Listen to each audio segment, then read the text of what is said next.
Hello दोस्तों, स्वागत है आपका आपके अपने यूट्यूब चैनल दिसार जी के जेस क्लासेस में। दोस्तों, आप सब लोग कैसे हैं? उम्मीद करते हैं आप सब लोग अच्छे होंगे, स्वस्थ होंगे, मस्त होंगे और अपनी तैयारी बेहतरीन तरीके से आप सभी कर रहे होंगे। दोस्तों, आज का जो हमारा टॉपिक होने वाला है वो है टॉपिक हमारा स्पीड एंड वेलोसिटी। चाल तथा वेग के जितने भी क्वेश्चन इस बुक में दिए गए हैं वो सारे क्वेश्चन हम यहाँ पे आपको कवर करवाने वाले हैं। और दोस्तों, न्यूमेरिकल क्वेश्चन के सॉल्यूशन भी हम आपको यहाँ पे बताने वाले हैं। हमने पूरी कोशिश की है दोस्तों कि आपको न्यूमेरिकल अच्छे से हम समझा पाए। और दोस्तों, इसके पहले हमने 2 वीडियो इस चैप्टर के डाल चुके हैं। यदि आपने वह वीडियो नहीं देखा है तो प्लेलिस्ट हमने सबकी बना दी है, प्लेलिस्ट में जाकर आप सारे वीडियो देख सकते हैं। दोस्तों, वीडियो अच्छा लगे वीडियो को लाइक कीजिए, शेयर कीजिए, कमेंट कीजिए। चैनल पर नए हैं चैनल को सब्सक्राइब जरूर कर लीजिएगा पल पल की अपडेट के लिए। और दोस्तों, यदि आप हमसे जुड़ना चाहते हैं तो हमारे टेलीग्राम चैनल को ज्वाइन कर लीजिए। टेलीग्राम चैनल का लिंक मैंने डिस्क्रिप्शन बॉक्स में आपको दे दिया है। देर ना करते हुए स्टार्ट करते हैं आज का अपने सेशन और देखते हैं आज का पहला क्वेश्चन। एक गोली 0.2 सेकंड में 90 मीटर की दूरी तय करती है। इसकी चाल किलोमीटर प्रति घंटे में ज्ञात कीजिए। तो दोस्तों, जो दूरी दी गई है वो कितनी दी गई है? हमको 90 दी गई है। समय कितना दिया गया है? 0.2 सेकंड दिया गया है। और हमको पता है दोस्तों, चाल बराबर क्या होता है? दूरी बटे समय होता है। दूरी कितनी दी गई है? 90 दी गई है। समय दिया गया है कितना? 0.2 सेकंड। और इसको किलोमीटर प्रति घंटे में चेंज करने के लिए क्या करेंगे? 18/5 से मल्टीप्लाई करेंगे। जब भी दोस्तों मीटर प्रति सेकंड से हमको किलोमीटर में चेंज जाना है तो दोस्तों किलोमीटर क्या है? बड़ा होता है। तो किलोमीटर बड़ा है तो बड़ी संख्या कहाँ होगी? ऊपर होगी। 18 बड़ी है ना 5 से, तो 18/5 से हम मल्टीप्लाई करते हैं। और यदि किलोमीटर से मीटर प्रति सेकंड में जाना है तो किससे करेंगे? 5/18 से हम मल्टीप्लाई करते हैं। क्यों? किलोमीटर बड़ा है और मीटर प्रति सेकंड छोटा है। तो छोटा है तो छोटी संख्या क्या होगी? ऊपर होगी, बड़ी संख्या नीचे होगी। इससे आप याद रख सकते हैं। दोस्तों, इस प्रकार हम देखेंगे, जो दूरी दी गई है वो 90 दी गई है, समय दिया गया है 0.2 सेकंड और हमको किलोमीटर प्रति घंटे में चेंज करना है तो 18/5 से हम मल्टीप्लाई करेंगे। अब दोस्तों इसको काटते हैं जैसे हम, तो 5 से कितने बार कटेगा कि ये कटेगा सर दोस्तों 16 85 17 85। 5 से काटते हैं, 5 एकम 5 बच गया 4, 5 अठे 40, 18 पंचे 90, 18 बार में कट गया। ये पॉइंट हटेगा दोस्तों तो यहाँ 0 ही पड़ जाएगा। 2 से काटेंगे दोस्तों, 2 से 9 बार में, 9 बार में 18 कट जाएगा। 9 का गुना 18 में करेंगे दोस्तों, 9 का गुना 180 में करिए दोस्तों। 9 का गुना 180 में करेंगे तो कितना आ जाएगा? 9 8 72 की 2 हासिल का है 7, 9 एकम 9, 9 और 7 16 और 0 1 था तो 0 लगा देंगे, मतलब 1620 जो है इसका राइट आंसर हो जाएगा। क्या हो जाएगा? 1620 जो है इसका राइट आंसर हो जाएगा। देखते हैं नेक्स्ट क्वेश्चन। दो कारें एक्स और वाई क्रमशः 50 किलोमीटर प्रति घंटा और 75 किलोमीटर प्रति घंटे की औसत गति से ए से बी तक की यात्रा करती है। यदि एक्स को इस यात्रा में वाई की तुलना में 2 घंटे अधिक समय लगता है तो ए और बी के बीच की दूरी किलोमीटर में है। तो दोस्तों, हमसे यहाँ पे औसत गति के बारे में पूछा है। दोस्तों, हम जानते हैं औसत गति बराबर क्या होता है? औसत जो एवरेज स्पीड बराबर क्या होता है? यदि दोस्तों यहाँ पे टोटल टाइम हमको दे दिया होता है, यहाँ पे क्या किया है? डिफरेंस बिटवीन टाइम हमको दिया गया है। कितना दिया गया है? Difference between time. तो डिफरेंस बिटवीन टाइम का जो एवरेज इसका फार्मूला जो होता है वो होता है क्या? हम बताते हैं यहाँ नीचे में। वो क्या फार्मूला होता है? वो होता है एक्स वाई अपॉन में एक्स माइनस वाई इंटू में डिफरेंस बिटवीन टाइम के, जो डिफरेंस बिटवीन टाइम दिया है उसके। अब दोस्तों, एक्स हमारे पास में क्या दिया गया है? एक्स हमारे पास में जो दिया गया है वो दिया गया है 50 इंटू 75। इन दोनों का डिफरेंस लेंगे दोस्तों तो कितना हो जाएगा? 25 इंटू डिफरेंस बिटवीन टाइम कितना दिया गया है? 2 दिया गया है। 25 से काटेंगे दोस्तों ये 3 बार में कट जाएगा। 50 दिया 150 हो जाएगा दोस्तों, और 150 दूनी 300। तो जो हमारी दूरी होगी, डिस्टेंस जो होगी वो कितनी निकल के आ जाएगी? 300 किलोमीटर निकल के आ जाएगी। ठीक है, तो डी बराबर कितना निकल के आएगा? 300 किलोमीटर आ जाएगा। अगर हम बुस बुक का सोल्यूशन देखेंगे तो बहुत लंबा है दोस्तों, आपको इसी तरीके से बनाना है। ठीक है, जब भी डिफरेंस बिटवीन टाइम की बात करते हैं तो आपको फॉर्मूला याद रखना है। क्या होगा वो फॉर्मूला? होगा दोस्तों ये डी बराबर एक्स वाई अपॉन में x minus y into difference between time. ठीक है, डिफरेंस बिटवीन टाइम। ठीक है, देखते हैं नेक्स्ट क्वेश्चन। अपनी सामान्य चाल से 7/9 गुनी चाल से साइकिल चलाकर अनवर 4 मिनट देरी से अपने स्कूल पहुंचता है। अनवर को अपनी सामान्य चाल से साइकिल चलाकर स्कूल पहुंचने में कितने मिनट लगते हैं? दोस्तों, अब देखते हैं यहाँ पे जो स्पीड जो दी गई है, स्पीड का रेशियो जो हमको दिया गया है वो कितना दिया गया है? 7। पहले जो है अनवर जो है 9 की स्पीड से चलता था, अब जो है कितने की स्पीड से चलता है? 7 की स्पीड से। दोस्तों, स्पीड का रेशियो जो है 9/7 दिया गया। तो टाइम का रेशियो क्या हो जाएगा दोस्तों? इसका उल्टा हो जाएगा। टाइम का रेशियो क्या हो जाएगा? 7:9 हो जाएगा। अब दोस्तों, जो अनवर को कितनी मिनट देरी से स्कूल पहुंचता है? 4 मिनट। इन दोनों का डिफरेंस कितना है दोस्तों? यही 2 बराबर किसके है? यही 2 बराबर है 4 के। तो 1 बराबर कितने के आ जाएगा? 2 के आ जाएगा। अब उसने क्या पूछा है? अनवर को अपनी सामान्य चाल से साइकिल चलाकर स्कूल पहुंचने में कितने मिनट लगते हैं? सामान्य चाल कितनी थी उसकी? 7 थी। जो वर्तमान चाल है वो कितनी 9 है, तो सामान्य चाल से जब चलेगा तो 2 × 7 कर देंगे तो 14 मिनट लगेंगे। कितना मिनट लगेंगे? 14 मिनट लगेंगे। ठीक है, अगर यहाँ तो ये खाली जगह में देख लीजिए, ये जो है स्पीड का रेशियो जो दिया गया है दोस्तों, वो दिया गया है हमको कितना? 9:7। पहले वो 9 की स्पीड से चलता था, अब कितनी? 7 की स्पीड से चलता है। तो टाइम का रेशियो क्या हो जाएगा दोस्तों? इसका जस्ट उल्टा हो जाएगा, 7:9 हो जाएगा। ठीक है, तो दोस्तों जो डिफरेंस है यही 2 बराबर किसके है? 4 मिनट देरी से पहुंचता है 4 के, तो 1 बराबर किसके आ जाएगा? 2 के। तो बोलता है पहले, जब पहले की स्पीड से सामान्य चाल से चल कर आता तो कितने मिनट लगते हैं? तो दोस्तों पहले की स्पीड कितनी है? 7 है, तो 7 का 2 में मल्टीप्लाई करेंगे तो कितना आ जाएगा? 14 मिनट आ जाएगा। तो 14 मिनट में वो पहुंचेगा, और इसका राइट आंसर क्या हो जाएगा? 14 मिनट। देखिए 14 मिनट आ गया है। देखते हैं नेक्स्ट क्वेश्चन। एक ट्रक 2.5 घंटे में 450 किलोमीटर की यात्रा करता है, इसकी चाल मीटर प्रति सेकंड में ज्ञात कीजिए। दोस्तों हमको पता है चाल बराबर होता है दूरी बटे समय। दूरी कितनी दी है दोस्तों? हमको 450 दी हुई है। समय कितना लगता है दोस्तों? 2.5 घंटे। 2.5 घंटे को हम क्या बोलते हैं? 5/2 बोलते हैं। 2.5 घंटे को क्या बोलते हैं? 5/2। यदि समझ नहीं आया तो दोस्तों 2.5 अपॉन में क्या हो जाएगा? पॉइंट हटाएंगे 10 आएगा, 5 से काटेंगे 5 बार में, 5 से काटेंगे 2 बार में, मतलब 5/2 का समय लगता है। तो दोस्तों ये हो गया। अब अगर इसके आगे देखें तो क्या हो जाएगा? 450, ये हो जाएगा हमारा कितना? 450 अपॉन में 5, ये जो नीचे का 2 था वो कहाँ चले जाएगा? ऊपर चले जाएगा। ठीक है, 5 से काटेंगे कितने बार में? 9 बार में, 0, मतलब 180 आ गया दोस्तों। ये किलोमीटर में, अब इसको मीटर प्रति सेकंड में चेंज करना है तो क्या करेंगे? 5/18 से मल्टीप्लाई करेंगे। 18 से ये 10 बार में जाएगा, 10 × 5 = 50, तो हमको जो समय लगेगा वो कितना लगेगा दोस्तों? वो लगेगा 50 मीटर प्रति सेकंड। कितना लगेगा? 50 मीटर प्रति सेकंड लगेगा समय। तो इसका राइट आंसर क्या हो जाएगा दोस्तों? चाल बराबर कितनी आ जाएगी? 50 मीटर प्रति सेकंड आ जाएगी। इसका राइट आंसर होगा ऑप्शन नंबर सी। देखते हैं नेक्स्ट क्वेश्चन।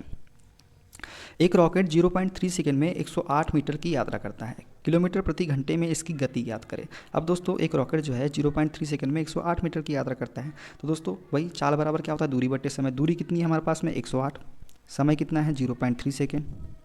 इसको जब करेंगे दोस्तों तो क्या हो जाएगा? पॉइंट हटाएंगे तो नीचे आ जाएगा 10। ठीक है, अब ये हो जाएगा तो ये 10 ऊपर चले जाएगा, तो क्या बच जाएगा यहाँ पे? 108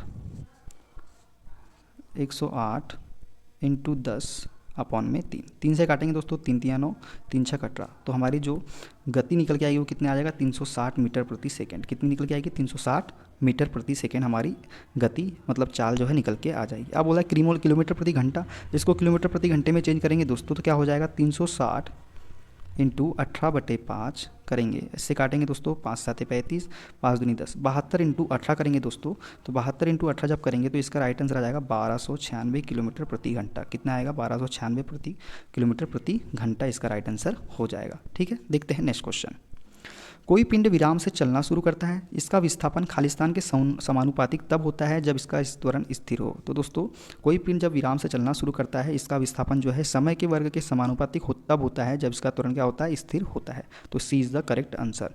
बात करें दोस्तों, मान लेते हैं स्थिर त्वरण ए है, पिंड का प्रारंभिक वेग u = 0 है, तब पिंड का विस्थापन क्या होगा दोस्तों? इस फॉर्मूले के हिसाब से S = ut + 12at², 0 × t + 12at², तो S बराबर हो जाएगा 12at²। तो ये किसके समानुपातिक होगा? समय के वर्ग के। ठीक है, देखते हैं नेक्स्ट क्वेश्चन। कोई मोटरसाइकिल 36 किलोमीटर प्रति घंटे की रफ्तार से 1000 मीटर की दूरी तय करती है। इस दूरी को तय करने के लिए मोटरसाइकिल द्वारा लिया गया समय सेकंड में ज्ञात कीजिए। दोस्तों हमको पता है चाल बराबर होता है दूरी बटे समय, उसी प्रकार समय बराबर क्या होता है? दूरी बटे चाल से होता है। अब हमको जो दूरी दी गई है दोस्तों वो दी गई है कितनी? वो दी गई है हमको 1000। कितनी दी गई है? 1000। और चाल जो दी गई है वो कितनी दी गई है? 36 दी गई है। ये किलोमीटर में दोस्तों, तो इसको मीटर प्रति सेकंड में चेंज करने के लिए 5/18 से क्या करेंगे? मल्टीप्लाई करेंगे। 18 से ये 2 बार में, 2 × 5 = 10, 10 आएगा तो 0 1 कट जाएगा, तो आंसर जो हमारा लिख के आ जाएगा वो आ जाएगा 100 सेकेंड। कितना आ जाएगा? 100 सेकेंड आ जाएगा। देखते हैं नेक्स्ट क्वेश्चन। कोई वस्तु अपने विराम x = 0 मीटर से चलना शुरू करती है और x अक्ष के पास 1.6 मीटर प्रति सेकंड के स्क्वायर के नियत त्वरण के साथ घूम जाती है। x = 12.8 मीटर से लेकर x = 20 मीटर तक इसकी यात्रा के दौरान इसकी औसत वेग कितना है? ठीक है दोस्तों, हमको क्या है दोस्तों जो दिया गया है, मान लेते हैं हम लोग, मान लेते हैं t1 v1 तथा t2 v2 क्रमशः समय और वेग को दर्शाते हैं तथा 12.8 से 20 मीटर विस्थापन है। तो प्रारंभिक वेग जो है हमको दोस्तों क्या है? वो तो 0 हो जाएगा, हमको प्रारंभिक वेग दिया नहीं गया। त्वरण का मान कितना दिया गया है? 1.6 मीटर प्रति सेकेंड स्क्वायर। तो हम इस फॉर्मूले का यूज़ करके इस क्वेश्चन को सॉल्व करेंगे। S बराबर क्या होता है? ut + 12at²। दोस्तों S का मान जो दिया गया है, विस्थापन कितना है? 12.8 दिया गया है, बराबर u का मान कितना गया है? 0 + 1/2 × ए का मान कितना है हमारे पास, त्वरण का मान 1.6 इंटू T1 का स्क्वायर। अब दोस्तों 1.6 T1 का स्क्वायर बराबर हो जाएगा, इसका इधर मल्टीप्लाई हो जाएगा तो कितना हो जाएगा 25.6। तो T1 का स्क्वायर बराबर कितना आ जाएगा दोस्तों, 16 निकल के आ जाएगा। तो T1 बराबर हमारे पास कितना आ जाएगा, 4 सेकेंड निकल के आ जाएगा। अब दोस्तों V1 बराबर U प्लस 81 से हम इसको सॉल्व करेंगे तो V1 बराबर के U का मान तो हमारे पास कितना है, 0 है, A का मान 1.6 है, T1 का मान हमने कितना निकाले, 4 निकाले, तो V1 बराबर कितना आ जाएगा 6.4 मीटर प्रति सेकेंड। इसी प्रकार एक विस्थापन क्या दिया था हमारे पास में, 20 दिया था, उसको रखेंगे हम यहाँ पे 20 ut plus half A T square में 82 स्क्वायर में 20 बराबर 0 प्लस 1/2 इंटू 1.6 T2 स्क्वायर। तो T2 बराबर कितना निकल के आ जाएगा दोस्तों, 5 निकल गया, 20 दूनी 40 हो जाएगा, ठीक है। और T2 हमारे पास कितने निकल के आ जाएगा, 5 निकल के आ जाएगा। तो V2 प्लस बराबर U प्लस 82 से जब है V2 हमारा कितने निकल के आ जाएगा, ये 8 मीटर प्रति सेकेंड निकल के आ जाएगा। तो औसत वेग क्या होता है दोस्तों, V1 plus V2 divided by 2। हमने V1 कितना निकाला था 8, V2 कितना निकाला 6.4 और अपॉन में 2। तो इसको जब सॉल्व करेंगे दोस्तों ये हो जाएगा 14.4 डिवाइडेड बाय 2, तो इससे काटेंगे तो कितना आ जाएगा 77.2 मीटर प्रति सेकेंड। ये इसका राइट आंसर हो जाएगा। बस फॉर्मूले आपको याद रखना है, उसी प्रकार से क्वेश्चन बनेगा। देखते हैं नेक्स्ट क्वेश्चन। एक हवाई जहाज 50 मीटर प्रति सेकंड की गति से उड़ता है, यह 5 घंटे में कितनी दूरी तय करेगा। दोस्तों दूरी बराबर क्या होता है, चाल गुना समय होता है। चाल कितनी दी है दोस्तों 50, समय कितना दिया है 5, और चाल को दोस्तों हमको किस में चेंज करना पड़ेगा, किलोमीटर में। तो 18/5 से हमको क्या करना पड़ेगा, मल्टीप्लाई। तो 18/5 से जब इसको मल्टीप्लाई करेंगे तो 5 से 5 कट जाएगा, 18×5 = 90, मतलब 900 किलोमीटर हमारी दूरी आ जाएगी। देखते हैं नेक्स्ट क्वेश्चन। किसी गेंद को 30 मीटर प्रति सेकंड की गति से ऊपर की ओर फेंका जाता है, 4 सेकंड के बाद इसके विस्थापन का परिमाण कितना होगा। जी बराबर हमको कितना लेना है, 10 मीटर प्रति सेकंड स्क्वायर मानना है। अब दोस्तों इसमें जो प्रारंभिक वेग दिया गया है हमको, वो कितना दिया गया, यू हमको जो दिया गया है वो दिया गया है 30 मीटर प्रति सेकंड। कितना दिया गया है, 30 मीटर प्रति सेकंड। टाइम जो दिया गया है 4 सेकंड दिया गया है। जी का मान जो दिया गया है 10 मीटर प्रति सेकंड स्क्वायर दिया गया है। ऊपर की तरफ जब फेंका जाता है दोस्तों तो जी का मान क्या होता है, ऋणात्मक होता है। क्या होता है, ऊपर की तरफ फेंके जाने पर जी का मान क्या होता है, ऋणात्मक होगा। तो गति का द्वितीय समीकरण क्या बोलता है, h बराबर ut minus half GT square. ऊपर की ओर है तब, ठीक है, ऊपर की ओर की बात कर रहा है तब, ut माइनस हाफ GT का स्क्वायर। अब दोस्तों यहाँ पे देखिए हम इस प्रकार से h बराबर 30 इंटू यू कितना दिया है 30, t का मान 4 है, इन माइनस हाफ इंटू a का मान GT, जी का मान कितना दिया है 10 दिया, और समय कितना है 4, तो 4 × 4 हमने कर दिया। इससे जब काटेंगे दोस्तों तो 2 से कितने बार में कट जाएगा, 2 बार में कट जाएगा, 2 दूनी 4, तो ये हो जाएगा दोस्तों 120 माइनस ये हो जाएगा दोस्तों, ये कितना हो जाएगा 10 दूनी 20, 20 चौ 80, तो 120 माइनस 80, तो h बराबर हमारे पास कितना निकल के आ जाएगा, 40 निकल के आ जाएगा। तो h बराबर कितना निकल के आ जाएगा, 40 निकल के आ जाएगा। देखते हैं नेक्स्ट क्वेश्चन। खालिस्तान को किसी वस्तु द्वारा तय की गई कुल पथ लंबाई के रूप में परिभाषित किया जाता है, जिसे उस कुल समयांतराल से विभाजित किया जाता है जिसके दौरान गति हुई है। तो इसका राइट आंसर हो जाएगा दोस्तों ऑप्शन नंबर बी, औसत गति। क्या कहते हैं उसे, औसत गति कहते हैं। औसत गति को किसी वस्तु द्वारा तय की गई कुल पथ लंबाई के रूप में परिभाषित किया जाता है, जिसे उस कुल समयांतराल में विभाजित किया जाता है जिसके दौरान गति हुई है। ठीक है, देखते हैं नेक्स्ट क्वेश्चन। कोई वस्तु 100 मीटर प्रति सेकंड की गति के साथ चल रही है, 1 मिनट में वस्तु द्वारा तय की गई दूरी ज्ञात कीजिए। दूरी बराबर क्या होता है दोस्तों, 4 गुना समय होता है। चाल कितनी दी गई है हमको, 100 दी गई है। समय कितना दिया है, 60 दिया गया है, तो ये आ जाएगा कितना 6000 मीटर। अब दोस्तों 1 किलोमीटर में कितने मीटर होते हैं, 1000 मीटर होते हैं, हमको पता है। तो कितनी आ जाएगी दूरी हमारी, 6 किलोमीटर निकल के आ जाएगी। देखते हैं नेक्स्ट क्वेश्चन। कोई वस्तु अपने विराम x बराबर 0 मीटर t बराबर 0 सेकंड से चलना शुरू करती है। x अक्ष के पास 3 मीटर प्रति सेकंड स्क्वायर के एक नियत त्वरण के साथ घूम जाती है। समय 4 सेकंड और 8 सेकंड के बीच इसका औसत वेग क्या है। अब दोस्तों इसको सॉल्व करने का तरीका देखिए किस प्रकार से सॉल्व करना है। दोस्तों जो समयांतराल है वो कितना दिया गया है हमको, वो दिया गया है 4 सेकेंड। 8 और 4 का अंतर कितना है, 4 सेकंड का। प्रारंभिक वेग हमको नहीं दिया गया है तो हमको क्या मानना है, 0 मानना है। त्वरण का मान कितना दिया गया है दोस्तों, वो दिया गया है 3 मीटर प्रति सेकंड स्क्वायर। दोस्तों हम जानते हैं v बराबर u प्लस 80 से, तो क्या हो जाएगा v बराबर, v का मान निकालना है अपने को, तो u का मान 0, a का मान कितना है हमारे पास 3 दिया गया है, t का मान 4, तो v बराबर हमारे पास कितना निकल के आ जाएगा 12 मीटर प्रति सेकेंड। अब गति के द्वितीय नियम से, ये गति का द्वितीय नियम क्या है, s बराबर ut plus half A T square से। तो दोस्तों s बराबर निकल के क्या आ जाएगा, u का मान दिया है हमारे पास में 12 इंटू t का मान हमको 4 दिया है, इंटू प्लस हाफ इंटू क्या है 4 × 4 × 3, यहाँ पे a जो है त्वरण का मान 3 और समय 2 बार है तो 2 बार हमने 4 लिख दिए। इसको जब सॉल्व करेंगे दोस्तों तो 2 से कितने बार कटेगा, 2 बार में कटेगा। ये हो जाएगा 48 और ये कितना हो जाएगा, 4 दूनी 8, 8 तिया 24। तो 48 में से जब 24 घटाएंगे दोस्तों तो कितना आ जाएगा, 72 आ जाएगा। कितना आ जाएगा, 72 आ जाएगा। यहाँ पे यू कितना दिया है, 12 मीटर प्रति सेकेंड। ठीक है, हमने निकाला था जो यू कितना माना है, 12 मीटर प्रति सेकेंड हमने माना है। ठीक है, इस प्रकार से दोस्तों हम औसत वेग जब निकालेंगे तो औसत वेग क्या होता है दोस्तों, कुल दूरी बटे कुल समय। कुल दूरी कितनी निकल के आई दोस्तों, 72 निकल के आई, और कुल समय कितना निकल के आया, 4 निकल के आया। तो जब इसको भाग करेंगे तो कितने बार में जाएगा, 18 मीटर प्रति सेकेंड इसका राइट आंसर हो जाएगा। देखते हैं नेक्स्ट क्वेश्चन। कोई वस्तु नियत त्वरण के साथ विराम से चलना शुरू करती है, इसका वेग कितना होगा। जस्ट यदि कोई वस्तु दोस्तों नियत त्वरण के साथ विराम से चलना शुरू करती है तो इसका वेग जो होगा सीधे समय के समानुपाती होगा। क्या होगा, सीधे समय के समानुपातिक होगा। क्योंकि दोस्तों त्वरण बराबर क्या होता है, वेग बटा समय होता है। तो वेग बराबर क्या होगा, त्वरण इंटू समय। जो वेग है त्वरण और समय के क्या होगा, समानुपातिक होगा। देखते हैं नेक्स्ट क्वेश्चन। जब आप किसी कार की गति को दोगुना करते हैं तो इसे रोकते समय यह खालिस्तान गुनी अधिक दूरी तय करेगी। तो दोस्तों जब भी आप किसी कार की गति को दुगुना करते हैं तो इसे रोकते समय यह जो है 4 गुना अधिक दूरी तय करेगी। कितनी करेगी, 4 गुनी। अब वो कैसे करेगी, हम जानते हैं v बराबर यू स्क्वायर बराबर 2s। ठीक है, तो v का मान हमको 0, u का स्क्वायर माइनस 2s से हम इसको सॉल्व करेंगे दोस्तों तो क्या हो जाएगा, s बराबर यू स्क्वायर अपॉन 2a। तो दोस्तों प्रारंभिक वेग को दुगुना करने में कार 4 गुना अधिक दूरी तय करेगी। ठीक है, देखते हैं नेक्स्ट क्वेश्चन। एक पिंड अपनी विरामावस्था x बराबर 0 मीटर से चलना शुरू करता है और x अक्ष के समदिश 3 मीटर प्रति सेकेंड स्क्वायर के नियत त्वरण के साथ चलता है। इसकी यात्रा के दौरान x बराबर 13.5 मीटर से x बराबर 54 मीटर के बीच इसका औसत वेग कितना होगा। अब यहाँ पे भी औसत वेग की बात किया है दोस्तों, तो पहले हमको क्या क्या दिया है वो देख लेते हैं दोस्तों। यहाँ पे हमको प्रारंभिक वेग जो दिया गया है वो दिया गया है 0। त्वरण का मान कितना दिया गया है, 3 मीटर प्रति सेकेंड स्क्वायर। x बराबर हमको कितना दिया है, 0, x बराबर 13.5 और x बराबर 54 दिया गया है। तो v बराबर वी स्क्वायर बराबर यू स्क्वायर प्लस 2as, इसको जब कॉल करेंगे तो एक गति a और b के बीच की गति निकालेंगे तो वी बी स्क्वायर बराबर u बराबर 0, 2 इंटू 3 इंटू 13.5 हमने किसका रखा है, b का रखा है। तो वी बी स्क्वायर बराबर कितना हो जाएगा दोस्तों, 6 इंटू 13.5। तो वी बी स्क्वायर का मान जो निकल के आएगा वो आएगा 81। तो वी बी का मान जो आ जाएगा 9 मीटर प्रति सेकेंड आ जाएगा।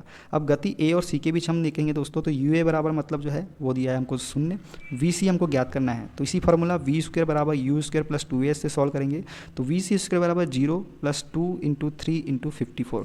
क्योंकि 54 हमने क्यों लिया, तो ये 54 जो है सी के ए और सी के बीच की दूरी वो है, गति है। ठीक है, दूरी है, तो ये हमने ले लिया। अब इस प्रकार से हम सॉल्व करेंगे दोस्तों तो वी सी स्क्वायर बराबर क्या हो जाएगा, 6 इंटू 54। तो वी सी स्क्वायर बराबर आ जाएगा 324। तो वी सी बराबर कितना आ जाएगा, 18 आ जाएगा, क्योंकि 18 का स्क्वायर क्या होता है, 324 होता है। अब एवरेज निकालना है दोस्तों, तो दोनों का योग हमने पहले ही निकाले 9 वी बी प्लस वी सी बटे 2, तो 27/2 बराबर आ जाएगा 13.5 मीटर प्रति सेकेंड इसका राइट आंसर हो जाएगा। देखते हैं नेक्स्ट क्वेश्चन। यदि एक कार 3.2 मीटर प्रति सेकेंड स्क्वायर के त्वरण के साथ चलना शुरू करती है तो 20 सेकेंड बाद उस कार का वेग ज्ञात कीजिए। अब दोस्तों समय जो दिया गया है वो दिया गया है 20 सेकेंड। त्वरण का मान कितना दिया गया है हमको, 3.2 मीटर प्रति सेकेंड। प्रारंभिक वेग यू जो है वो क्या है, 0 दिया गया है। अंतिम वेग वी हमको ज्ञात करना है। तो ठीक है, इसके बाद हम जो फार्मूला लगाएंगे वो क्या लगाएंगे, v बराबर u प्लस ए टी का हम फार्मूला लगाएंगे, जिसमें u हमारे पास 0 है, a का मान 3.2 है, समय कितना था 20 सेकेंड। इसको जब सॉल्व करेंगे दोस्तों 64 मीटर प्रति सेकेंड आ जाएगा हमारे पास में आंसर। देखते हैं नेक्स्ट क्वेश्चन। 2 सेकंड तक त्वरणशील एक कार 1 सेकंड तक त्वरणशील उस कार से खालिस्तान गुनी अधिक दूरी तय करेगी। तो दोस्तों इसका राइट आंसर हो जाएगा 4 गुनी। कितना, 4 गुनी। इसके पहले हमने आपको बता दिया है, इसके पहले भी क्वेश्चन पूछा था। देखते हैं नेक्स्ट क्वेश्चन। कोई वस्तु 20 सेकंड में 200 मीटर की पहली दूरी तय करती है और अगली 200 मीटर की दूरी के लिए 30 सेकंड का समय लगती है। वस्तु की औसत गति। तो दोस्तों वस्तु की औसत गति एवरेज स्पीड क्या होती है, टोटल टाइम बटे टोटल डिस्टेंस बटे टोटल टाइम। तो अब दोस्तों टोटल डिस्टेंस कितना हो जाएगा, 200 प्लस 200 400 डिवाइडेड बाय समय कितना होगा, टोटल 20 प्लस 30 50। ठीक है, इसको काटेंगे दोस्तों तो कितने बार में कटेगा, 8 बार में। अब दोस्तों औसत गति क्या है, मीटर प्रति सेकेंड में है। ठीक है, तो इसका आंसर क्या आ जाएगा दोस्तों, 8 मीटर प्रति सेकेंड आंसर आ जाएगा। देखते हैं नेक्स्ट क्वेश्चन। कोई वस्तु अपने विराम x बराबर 0 मीटर और t बराबर 0 सेकेंड से चलना शुरू करती है और x अक्ष के पास 4 मीटर प्रति सेकेंड स्क्वायर के नियत त्वरण के साथ घूम जाती है। समय 2 सेकेंड और 6 सेकेंड के बीच इसका औसत वेग क्या होगा। अब उसने समय 2 सेकेंड और 6 सेकेंड की बात की है दोस्तों, तो हम जानते हैं दोस्तों a बराबर त्वरण बराबर क्या होता है, ये होता है dv अपॉन में dt। क्या होता है, dv अपॉन में dv होता है a बराबर। तो dv जब बराबर करेंगे दोस्तों तो क्या हो जाएगा a dt, a इधर जाएगा तो क्या हो जाएगा a dt। हम इंटीग्रेट लगाएंगे दोस्तों यहाँ पे, जिसमें एक का मान रखेंगे 0 और एक रखेंगे v। यहाँ पे भी इंटीग्रेट लगाएंगे तो कितना हो जाएगा 2 और 6। क्यों, क्योंकि हमको क्वेश्चन में दिया गया है, यहाँ पे देखो दिया गया है ना 0 और 6, ये दिया गया पहला समय और दूसरा समय। यहाँ पे दोनों का मान क्या दिया गया है, 0 0 दिया गया, वही हमने यहाँ पे रखा है। तो क्या हो जाएगा दोस्तों, ये v में से v 0 को हटाएंगे तो v माइनस 0 बराबर a इंटीग्रेटेड 6 टू dt। ठीक है, तो v बराबर क्या आ जाएगा, v बराबर हो जाएगा a t 6 और 2 इंटीग्रेटेड जो हमने लगाए। तब दोस्तों a का मान कितना दिया है, हमको बस 4 दिया है। इस 6 में से 2 घटाएंगे बराबर कितना आ जाएगा, 16 मीटर प्रति सेकेंड आ जाएगा। तो इसका औसत वेग क्या होगा, 16 मीटर प्रति सेकेंड हो जाएगा। देखते हैं नेक्स्ट क्वेश्चन। किसी गेंद को आरंभिक विराम से किसी इमारत के शीर्ष से मुक्त रूप से गिराया जाता है और यह अधिकतम 40 मीटर प्रति सेकंड का वेग प्राप्त करती है। इमारत की ऊंचाई कितनी होगी। गुरुत्वाकर्षण के कारण तुरंत जो है g बराबर 10 मीटर प्रति सेकंड स्क्वायर का उपयोग करें। अब दोस्तों यहाँ पे देखिए, आरंभिक वेग हमको दिया गया है क्या दोस्तों, नहीं दिया गया है, लेकिन अंतिम वेग v ये हमको दिया गया है और g का मान भी हमको दिया गया है। ठीक है, तो हम इसको सॉल्व करेंगे दोस्तों तो क्या हो जाएगा, v बराबर u प्लस जी टी से इसको सॉल्व करेंगे दोस्तों, तो v बराबर u प्लस जी टी, तो v बराबर जी टी, तो t बराबर क्या हो जाएगा दोस्तों, v अपॉन में g आ जाएगा। t का मान हमको दिया नहीं है तो हमने t का मान क्या निकाल लिया, v बराबर g निकाल लिया। अब ये सूत्र h बराबर U T plus half G T square में इसका मान रखने पर, तो दोस्तों इसको मान जब हम रखेंगे तो h बराबर u का मान तो हमको 0 दिया गया plus half g into v upon g का स्क्वायर, तो h बराबर हो गया दोस्तों 1/2 g into v square upon में g इंटू जी। ठीक है, h बराबर होगा दोस्तों 1/2 इंटू वी स्क्वायर अपॉन में g। क्यों, g एक g से क्या होगा, एक g कट गया, तो ये अपने पास क्या बचा 1/2 इंटू वी स्क्वायर अपॉन में g। अब इसको सॉल्व करेंगे दोस्तों, तो वी स्क्वायर का मान हमको कितना दिया गया दोस्तों 40, हमको 40 का स्क्वायर, g का मान कितना दिया है 10, तो हमने यहाँ 10 रखे। जब इसको सॉल्व करेंगे दोस्तों तो क्या हो जाएगा, 2 से कितने बार में कटेगा 20 बार में, 10 से इसको काटेंगे 1 0 से 1 0 कट गया, तो कितना बचा दोस्तों 20 इंटू 4, कितना बचा 20 इंटू 4, तो 80 मीटर जो है इमारत की ऊंचाई हमारे पास में निकल के आ जाएगी। देखते हैं नेक्स्ट क्वेश्चन। कोई कार विराम से नियत त्वरण 3 मीटर प्रति सेकंड के स्क्वायर के साथ चलना शुरू करती है। 10 सेकंड में इस कार द्वारा तय की गई दूरी ज्ञात कीजिए। अब दोस्तों यहाँ पे त्वरण का मान जो दिया गया है 3 मीटर प्रति सेकंड स्क्वायर दिया गया है, समय हमको 10 सेकंड दिया गया है और दूरी हमको एस का मान पूछा है। हम जानते हैं एस बराबर क्या होता है, U T plus half A T square. कुछ नहीं करना है, यू का मान हमको दिया नहीं गया तो उसको 0 मानना है, इंटू 10, टी का मान कितना दिया 10 प्लस 1/2 इंटू त्वरण का मान ए, टी का मान 10 का स्क्वायर। तो ये हो जाएगा दोस्तों एस बराबर, तो ये 10 का मल्टीप्लाई 0 में होगा तो 0 प्लस 10, ये 2 बार कर लेते हैं दोस्तों 10 को, तो 10 को 2 बार करें 2 से काटेंगे तो कितने बार 5 बार में, 5 हम 50, 50 दिया 150, तो ये आ जाएगा कितना 150। तो एस बराबर कितना निकल के आ जाएगा 150 मीटर निकल के आ जाएगा। देखते हैं नेक्स्ट क्वेश्चन। एक ग्रह की परिधि 36,000 किलोमीटर है। यदि ग्रह कोई अन्य गति नहीं करता और इसे एक पूर्ण घूर्णन में 20 घंटे का समय लगता है तो उसकी मध्य रेखा पर स्थित एक बिंदु की गति ज्ञात कीजिए। दोस्तों यहाँ पे डेल थीटा एक समय डेल टी में कोणीय विस्थापन है, डेल थीटा एक समय डेल टी में कोणीय विस्थापन है, तो कोणीय गति W निम्न द्वारा दी गई है। अब क्या दी गई है दोस्तों, देखो कोणीय गति बराबर क्या होता है, ये होता है दोस्तों कोणीय गति बराबर होता है डेल थीटा अपॉन में डेल टी, या एंगुलर स्पीड की बात हो 2 पाई आर बटे टाइम। यहाँ पे ग्रह की परिधि कितनी दी गई है 2 पाई आर 36,000 किलोमीटर, समय कितना दिया गया 20 घंटे, तो कोणीय गति का मान कितना हो जाएगा, ये हमने इस फॉर्मूले का यूज़ करेंगे तो क्या हो जाएगा 36,020 मतलब 1800 किलोमीटर प्रति घंटे। कोणीय गति कितनी आ जाएगी इसकी 1800 किलोमीटर प्रति घंटे। अब किलोमीटर को मीटर प्रति सेकंड में बदलने के लिए क्या करते हैं हम यहाँ पे 5/18 से मल्टीप्लाई करेंगे, 18 से कितने बार में आएगा 100 बार में जाएगा, 100 इंटू 5 करेंगे तो कितना आ जाएगा 500 मीटर प्रति सेकंड, कितना निकल के आ जाएगा 500 मीटर प्रति सेकंड निकल के आ जाएगा। तो यही इसका राइट आंसर हो जाएगा। देखते हैं नेक्स्ट क्वेश्चन। एक गोली को 196 मीटर प्रति सेकंड के वेग से सीधे ऊपर की ओर दागा जाता है। बंदूक की गोली कितनी अधिकतम ऊंचाई तक पहुंचेगी। मान ले जी बराबर 9.8, यहाँ पे जी का मान कितना रखना है हमको 9.8 रखा है। दोस्तों दिया गया है क्या हमको, एक गोली को 196 मीटर प्रति सेकंड के वेग से सीधे ऊपर की ओर दागा जाता है। अंतिम वेग का मान जो दिया गया है दोस्तों, ये दिया गया है 196 मीटर प्रति सेकंड। एच हमको ज्ञात करना है, प्रारंभिक वेग हमको नहीं दिया गया तो उसको क्या लेंगे हम दोस्तों, उसको हम लेंगे 0। फॉर्मूला है वी स्क्वायर बराबर यू स्क्वायर प्लस 2GH ठीक है। v का स्क्वायर मतलब 196 का स्क्वायर बराबर 0 + 2 × 9.8 इंटू एच। तो h बराबर जब इसको सॉल्व करेंगे दोस्तों, इसको आप सॉल्व करिएगा तो आंसर जो निकल के आएगा वो आएगा 1960 मीटर। कितना निकल के आएगा? 1960 मीटर। तो बंदूक की गोली अधिकतम 1960 मीटर तक पहुंचेगी। देखते हैं नेक्स्ट क्वेश्चन। एक सुबह जल्दी कोई यातायात न होने पर सड़क पर राहुल ने साइकिल द्वारा लाल किले से अपने निवास स्थान तक तय की गई कुल दूरी तथा घर पहुंचने तक का कुल समय नोट किया है। तब इस जानकारी से क्या गणना कर सकते हैं? दोस्तों इस गणना से हम क्या कर सकते हैं? चाल की गणना कर सकते हैं। ठीक है, देखते हैं नेक्स्ट क्वेश्चन। एक बल किसी वस्तु में 3 मीटर प्रति सेकंड स्क्वायर का त्वरण तथा दूसरी वस्तु में 6 मीटर प्रति सेकंड का त्वरण उत्पन्न करता है। यदि दोनों वस्तु को एक साथ बांधकर वही बल लगाया जाए तो उत्पन्न त्वरण होगा।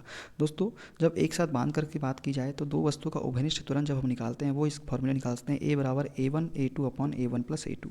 A1 हमको 3 दिया गया है, A2 हमको 6 दिया गया है, A1 + A2 करेंगे 3 + 6 करेंगे तो इसका राइट आंसर हो जाएगा दोस्तों। जब इसको सॉल्व करेंगे तो ये हो जाएगा 2 मीटर प्रति सेकेंड। तो वस्तु का उभयनिष्ठ त्वरण जो हो जाएगा वो हो जाएगा 2 मीटर सेकेंड स्क्वायर। देखते हैं नेक्स्ट क्वेश्चन।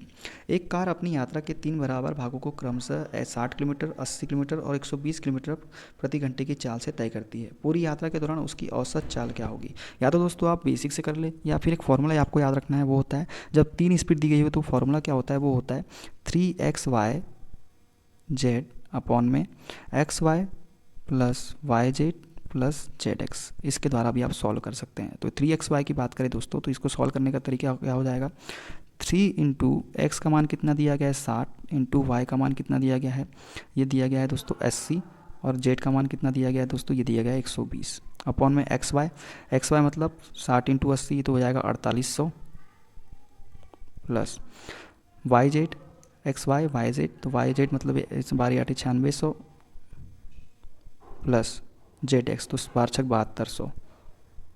तो इसको जब सॉल्व करेंगे दोस्तों तो यहाँ पे जो इसका मान आ जाएगा ये पूरा जोड़ेंगे तो इसका आ जाएगा 216,000 नीचे वाले का। अब इसको मैंने जोड़ दिया है पूरा तो यही नीचे मान आ गया। अब नीचे संख्या कौन सी? ये वाली। इससे काटेंगे 2 जीरो से, हम 2 जीरो हमने काट दिए। अब काटेंगे 8 से कटेगा दोस्तों 8 × 8 8 दूनी 16 8 × 7 = 56। 3 से काटेंगे दोस्तों 3 से 9 बार में 3 9 27। अब दोस्तों 3 से काटेंगे 3 3 9 3 4 12। फिर 3 से काटेंगे दोस्तों 3 दूनी 6 3 शून्य 9। तो ऊपर क्या बचा दोस्तों? 20 × 4। तो 20 × 4 मतलब 80। तो इसकी औसत चाल जो निकल के आएगी कितना निकल के आएगी? 80 किलोमीटर निकल के आ जाएगी। तो इसका राइट आंसर हो जाएगा। देखते हैं नेक्स्ट क्वेश्चन। एक गेंद को भवन की छत से गिराने पर गेंद को जमीन पर पहुंचने में 3 सेकंड लगते हैं। गेंद का पृथ्वी की ओर त्वरण 10 मीटर प्रति सेकंड स्क्वायर है। तो भवन की ऊंचाई के लिए हमको फॉर्मूला याद दोस्तों क्या है? h बराबर ut + ½ gt² से हम इसको सॉल्व करेंगे तो u हमको दिया नहीं गया, u हमको 0 दिया गया है प्लस ½ × g का मान 10 दिया गया है, t का मान हमको 3 दिया गया है। इसको जब सॉल्व करेंगे दोस्तों तो 2 से इसको काटेंगे 5 बार में 3 3 दिया 9 9 5 45। तो h बराबर कितना निकल के आ जाएगा? 45 मीटर निकल के आ जाएगा। देखते हैं नेक्स्ट क्वेश्चन। त्वरण ज्ञात करने का सही सूत्र कौन सा है दोस्तों? तो त्वरण ज्ञात करने का जो सही सूत्र है वो है a बराबर v - u अपॉन में t। गति के प्रथम समीकरण v बराबर u + at से v - u बराबर at। तो a बराबर क्या हो जाएगा? v - u अपॉन में t। ठीक है, देखते हैं नेक्स्ट क्वेश्चन। एक वस्तु को एक निश्चित ऊंचाई से मुक्त रूप से गिराने पर वह 1 सेकंड में जमीन तक पहुंचती है। जमीन के साथ टकराने पर उसका वेग क्या होगा? दोस्तों यहाँ समय हमको दिया गया है 1 सेकंड दिया गया है। प्रारंभिक वेग हमको नहीं दिया गया इसलिए हम 0 मानेंगे। पृथ्वी से टकराने का वेग v मीटर प्रति सेकंड हम मान लेते हैं। तो v बराबर क्या होता है दोस्तों? u + gt। तो v बराबर u का मान 0 दिया गया, g का मान 9.8 मानना है और t का मान हमको 1 दिया गया। तो v बराबर कितना निकल के आ जाएगा? 9.8 मीटर प्रति सेकंड। देखते हैं नेक्स्ट क्वेश्चन। एक प्रक्षेप गति में क्षैतिज के साथ एक बड़ा कोण खालिस्तान पैदा करता है। दोस्तों एक प्रक्षेप गति में क्षैतिज के साथ एक बड़ा कोण जो है ये ऊंचा प्रक्षेप पथ प्रदान करता है। क्या करता है? ऊंचा प्रक्षेप पथ जो है प्रदान करता है। देखते हैं एक्स्ट्रा फैक्ट के बारे में। जब कोई वस्तु क्षैतिज से कोई कोण बनाते हुए ऊर्ध्वाधर तल से प्रक्षेपित किया जाता है तो उसका पथ परवलयाकार होता है। पिंड की यह गति प्रक्षेप गति कहलाती है। प्रक्षेप पिंड की ऊंचाई जो होती है h बराबर होता है u² sin square theta upon में 2g। थीटा बराबर 90 डिग्री पर ये h मैक्सिमम बराबर u² अपॉन 2g। एक प्रक्षेप गति में क्षैतिज के साथ एक बड़े कोण थीटा बराबर 90 डिग्री पर ऊंचा प्रक्षेप पथ प्राप्त होता है। देखते हैं नेक्स्ट क्वेश्चन। यदि एक गेंद ऊपर फेंकी जाती है तो निम्नलिखित में क्या परिवर्तित नहीं होता है? तो दोस्तों त्वरण का मान इसमें परिवर्तित नहीं होता है। जब किसी गेंद को ऊपर की ओर फेंका जाता है तब उसका पथ परवलयाकार होता है। ऐसी स्थिति में इसकी गति, स्थिति ऊर्जा तथा दूरी तो परिवर्तित होती है किंतु त्वरण अपरिवर्तित रहता है और इसी त्वरण का मान हमेशा गुणित त्वरण g के बराबर होता है। देखते हैं नेक्स्ट क्वेश्चन। एक 5 किलो द्रव्यमान वाला पिंड एक घर्षण रहित टेबल पर विश्राम अवस्था में है जिस पर 12 न्यूटन का एक स्थिर बल कार्यरत है। पिंड द्वारा 2 सेकंड में तय की गई दूरी होगी। तो दोस्तों पिंड का जो द्रव्यमान जो दिया गया है वो दिया गया है 5 किलोग्राम। पिंड पर कार्यरत बल F बराबर कितना है 12 न्यूटन।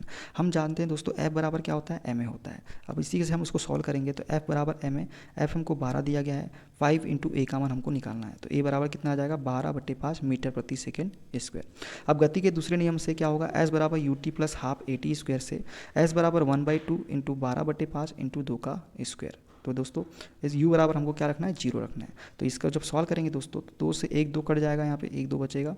तो 12 दूनी 24/5 क्या हो जाएगा 24/5 हो जाएगा। तो 24/5 जब हो जाएगा तो इसका जब इसको 5 को काटेंगे 24 को काटेंगे 5 से तो क्या 5 24 और 5 8 40। तो जो s बराबर आ जाएगा वो कितना आ जाएगा 4.8 मीटर आ जाएगा। तो 2 सेकंड में पिंड द्वारा तय की गई दूरी जो होगी वो 4.8 मीटर हो जाएगी। देखते हैं नेक्स्ट क्वेश्चन। 5 किलोग्राम द्रव्यमान के एक पिंड पर 1.5 न्यूटन का बल 2 सेकंड तक लगाया जाता है। पिंड द्वारा चली गई दूरी होगी। तो दोस्तों हमको F बराबर ma से ही ये सॉल्व करना है। तो F बराबर क्या हो जाता है ma, a का मान क्या हो जाएगा हमारे पास में, हमको F दिया गया है 1.5 हमको F दिया गया है और m द्रव्यमान जो दिया गया है 5 दिया गया है। तो a का मान कितना निकल के आ जाएगा 0.3 मीटर प्रति सेकंड। इसको जब हम काटेंगे तो कितना निकल के आएगा 0.3 मीटर प्रति सेकंड स्क्वायर। अब s का मान निकालना है दोस्तों, तो वही formula U T plus half A T के स्क्वायर का हम यूज़ करेंगे, जहाँ यू हमको 0 मानना है, t का मान 2 दिया गया है, प्लस 1/2, a का मान 0.3 प्लस टी स्क्वायर मतलब 2 का स्क्वायर। जब इसको सॉल्व करेंगे तो 2 से 2 हमारा ये कैंसिल हो जाएगा, तो यहाँ बचेगा 2 से इसको मल्टीप्लाई करेंगे तो 0.6 मीटर हमारा जो है राइट आंसर हो जाएगा। देखते हैं नेक्स्ट क्वेश्चन।